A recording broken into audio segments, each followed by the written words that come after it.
Assalamualaikum warahmatullahi wabarakatuh. Semangat pagi teman-teman semua. Hari ini kita akan lanjutkan untuk pembelajaran matematika mengenai operasi hitung. Kali ini operasi hitung campuran pada bilangan bulat. Yuk kita mulai. Untuk mengerjakan operasi hitung bilangan bulat, perlu diperhatikan urutan pengerjaannya sebagai berikut. Yang pertama, kerjakan operasi hitung yang terdapat dalam tanda kurung terlebih dahulu. Yang kedua, jika dalam operasi hitung terdapat operasi penjumlahan dan pengurangan, kerjakan dulu operasi hitung yang paling depan atau sebelah kiri. Yang ketiga, jika dalam operasi hitung campuran terdapat operasi hitung perkalian dan pembagian, kerjakan dulu operasi hitung yang paling depan atau sebelah kiri. Dan yang terakhir, kerjakan perkalian atau pembagian dahulu sebelum penjumlahan dan pengurangan. Maksudnya gimana sih? Kita ke contoh soal yuk. Perhatikan contoh soal berikut. Ada negatif 15 dikurangi 13 ditambah 35 dikali 7. Maka urutan pengerjaannya yang benar bagaimana? Kamu harus kerjakan dulu yang ada di dalam kurung. Negatif 15 dikurangi 13, kamu hitung dulu ya. Kamu sudah pandai dalam menghitung. Nah, ketemunya negatif 28. Baru kamu jumlahkan dengan 35 dan kalikan dengan 7. Sekarang, ketika kamu melihat urutan operasi hitung campuran ini, ada penjumlahan dan perkalian yang kamu dahulukan bukan penjumlahan, walaupun dia di sebelah kiri. Kalau ada penjumlahan dan perkalian, maka kamu harus dahulukan perkaliannya. Begitu juga dengan pembagian ya, pokoknya kalau perkalian dan pembagian itu harus didahulukan daripada penjumlahan dan pengurangan. Jadi negatif 28 kita tulis saja seperti biasa, dijumlahkan dengan hasil dari perkalian 35 dikali 7 yaitu 245. Maka hasilnya adalah 217. Kita ke contoh soal yang lain yuk. Ada 26 ditambah 24 dibagi 6 dikurangi 3 dikali 5. Wah, ini lengkap banget. Ada penjumlahan, pembagian, pengurangan, perkalian. Mana yang dikerjakan dulu? Kalau ada penjumlahan, pembagian, pengurangan, dan perkalian dalam satu soal, kamu harus prioritaskan ke pembagian dan perkalian dahulu sebelum penjumlahan dan pengurangan. Jadi 26 kamu tulis saja seperti biasa. Lalu antara pembagian dan perkalian mana yang sebelah kiri? Oh, ternyata pembagian. Maka kamu harus bagi dulu. 24 dibagi 6 hasilnya adalah 4. Setelah itu dikurangi 3 dikali 5. Tulis dulu seperti ini. Kemudian di baris yang kedua ini kan ada 26 ditambah 4 kurangi 3 kali 5. Nah, ada penjumlahan, pengurangan, dan perkalian. Kamu harus prioritaskan perkalian dulu. 3 kali 5. Maka 26 ditulis biasa, ditambah 4, dikurangi, hasil kalinya itu 15. 26 ditambah 4 kan 30, dikurangi 15, maka hasil akhirnya adalah 15. Kita ke contoh soal yang terakhir. Nah, ini ada negatif 54 ditambah negatif 18 dibagi negatif 9 dikali negatif 25. Wah, ini semua bilangan negatif. Tak apa, karena ini semua mudah. Yang penting kamu harus tahu caranya. Yang pertama kamu lihat dulu, ada penjumlahan, pembagian, perkalian. Yang harus kamu kerjakan adalah pembagiannya dulu atau perkaliannya dulu sebelum penjumlahan. Mana yang di sebelah kiri? Oh, dia adalah pembagian. Maka kamu harus kerjakan dulu pembagian antara negatif 18 dibagi negatif 9. Kamu tulis saja negatif 54 seperti itu, ditambah hasil dari negatif 18 dibagi negatif 9 kan 2. Tuliskan 2. Lalu dikalikan dengan negatif 25. Ada penjumlahan, ada perkalian. Kalian harus mengutamakan perkaliannya dulu. Negatif 54 ditambah hasil dari 2 dikali negatif 25 adalah negatif 50. Maka hasil akhirnya negatif 104. Semoga sampai sini kamu sudah paham ya. Nah, untuk selanjutnya kamu harus stay tune tetap di sini karena kita akan ke soal cerita. Soal cerita itu yang sangat rawan untuk kamu kerjakan biasanya kalau tidak teliti. Jadi kalau dalam kehidupan sehari-hari kita sangat erat kaitannya dengan bilangan bulat. Bagaimana contohnya? Nah, kemarin siapa yang Idul Adha dapat daging kurban? kamu letakkan di mana daging itu supaya tidak cepat bau? Tentu kamu letakkan di freezer atau mesin pendingin, betul kan? Nah, apa soal bilangan bulat yang berkaitan dengan kehidupan sehari-hari? Bagaimana cara menyelesaikannya?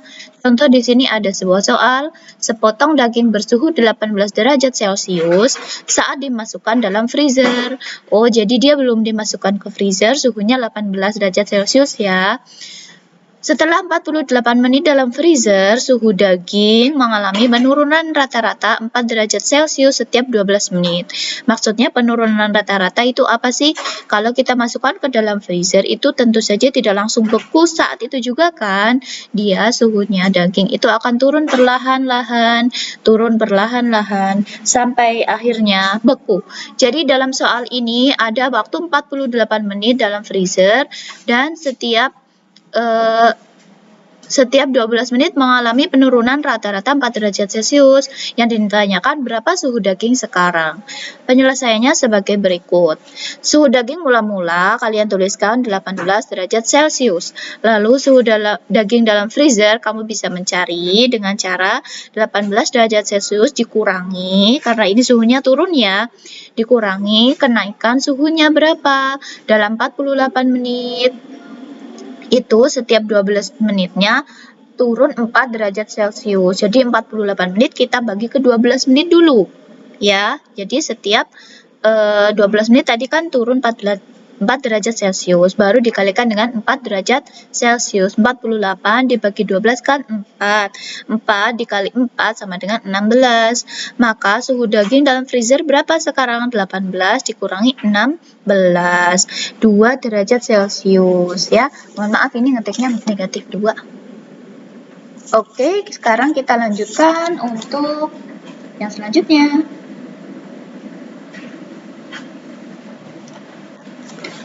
Kabar apakah ini? Ini adalah kontingen Indonesia dalam Olimpiade Tokyo 2020. Siapa yang ikut menyaksikan peserta atau kontingen Indonesia dalam Olimpiade?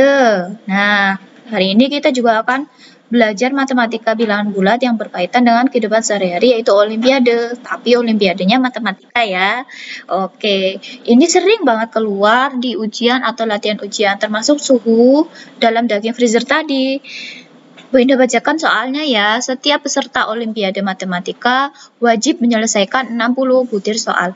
Sasa hanya mampu menjawab benar 37 soal, skor yang diperoleh Sasa 95. Aturan penyekoran adalah setiap jawaban benar mendapat skor 3, jawaban salah mendapat skor negatif 2, dan tidak menjawab mendapat skor 0. Banyak soal yang tidak dijawab Sasa adalah berapa butir. Kamu harus benar-benar pahami dulu soal ini. Maksudnya apa, yang ditanya apa, yang diketahui apa, kamu harus benar-benar tahu. Kamu ketahui dulu setiap tadi dia mengerjakan 60 butir soal ya, tapi yang benar hanya 37.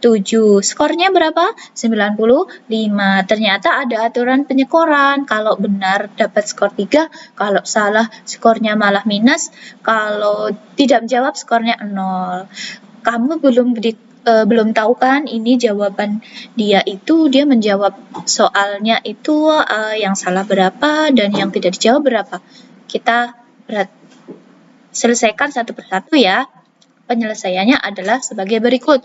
Kamu tuliskan dulu skor perolehannya. Itu kan diperoleh dari jawaban benar, ditambah jawaban salah, ditambah jawaban yang tidak dijawab. Skor perolehannya berapa tadi? 95 kan? Maka 95 sama dengan 37. Yang dia tadi jawab benar ada 37, dikali skornya 3, ditambah dia menjawab salah tadi dikalikan negatif 2 dan ditambah dengan tidak menjawab dikalikan 0. Nih ya.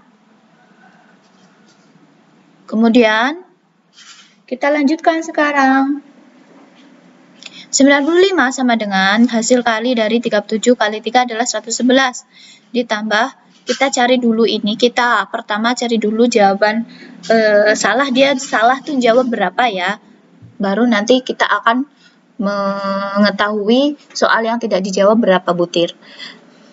95 sama dengan 111 ditambah salah, jawaban salahnya dikalikan negatif 2. Maka kalau kita akan mencari jawaban salahnya ada berapa, kita kurangkan dulu skornya dengan jawaban yang benar tadi. 95 dikurangi 111, hasilnya adalah negatif 16. Maka dia menjawab salahnya adalah negatif 12 dibagi negatif 2. Ini ya, skornya tadi kan tiap soal salah negatif 2, maka dibagi negatif 2. Maka jumlah soal yang dia jawab salah ada 8 soal.